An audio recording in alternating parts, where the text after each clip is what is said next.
Senator Bruce Rampelberg's in the studio today, and he is a senator from what is one of the largest districts in the state. Senator, I think your district and mine, it runs from Waldo, Wyoming and Quinn to Nebraska. It does. That's a lot of real estate. It is. District 30. And it's arguably one of the most conservative districts in the entire state. Wouldn't you agree? I would agree. There's a lot more registered Republicans than there are Democrats or independents. Yes. Once you get through the primary in that district, it's kind of all over. That's true. I think the primary is really your race each year. Bruce actually occupies the Senate seat that I occupied at one time. That's correct. And he and I agree on many things, but we have some disagreement, and our disagreements have always been friendly. But I want to talk to you about a subject and see if we agree. There was an organization, Heritage, just came out with a legislative report card. Now, we're familiar with some of the report cards for state representatives. This was a report card on our Congresswoman and our two senators.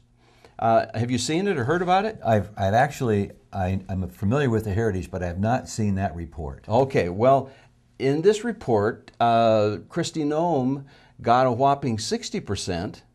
Our conservative Senator John Thune got a whopping 71%. Wow. That was my reaction. Yeah. Tim Johnson, as you'd expect, was like 15% or something because he's just off the charts. But now Michelle Bachmann got a 91%. Wow. Now, Bruce, you may know Michelle Bachmann's my man. She always has been. She is right down the line. What do you think about those scores for Noem and Thune?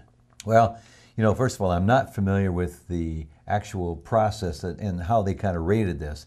However, I do think that, you know, Kristi, it's her first term.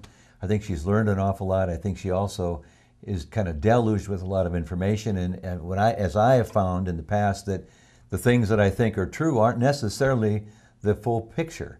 And my suspicion is that she kind of got crossways a few times and just wasn't able to get enough information to process it in the way that we might think about it. That's number one. Number two, you know, as you remember, Gordon, we all get hammered by lobbyists on both sides of each issue.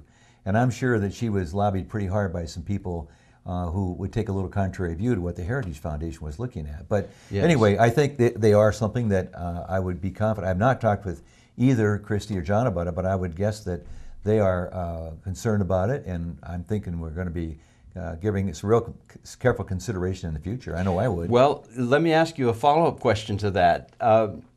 You probably have heard that Mike Rounds has formed a committee, and the handwriting's on the wall. He's going to run for Senator Johnson's Senate seat. But the word on the street is that Kristi Noem is also running for that seat. Have you picked a side? Oh, actually, I have not. But I did talk to Kristi when she was out here for the Central States Fair, and it was kind of interesting because at the time we were kind of commiserating with how the newspapers kind of tend to beat us up and maybe are a little bit funny. They never did that to me. Yeah, I know. I was going to say I have talked about your situation so many times I can't believe it. I mean, I don't know how you know. But anyway, but the point is, I think that that Mike is going to be a formidable opponent. You know, when he and I were flying to D.C. working on the Ellsworth survival back in 2005, we talked about this at the time. And I was really hopeful that he would take the step that he is taking now. In fact, I was a little disappointed that he didn't decide to run when Tim ran last time. But I really think that Mike has the name recognition. He's got a 71 or 72% approval rating across the state of South Dakota. I think he's going to be a powerful candidate. Now, whether Kristi will step up to do that, my guess is probably not. She's learning a lot. She's working into some leadership roles.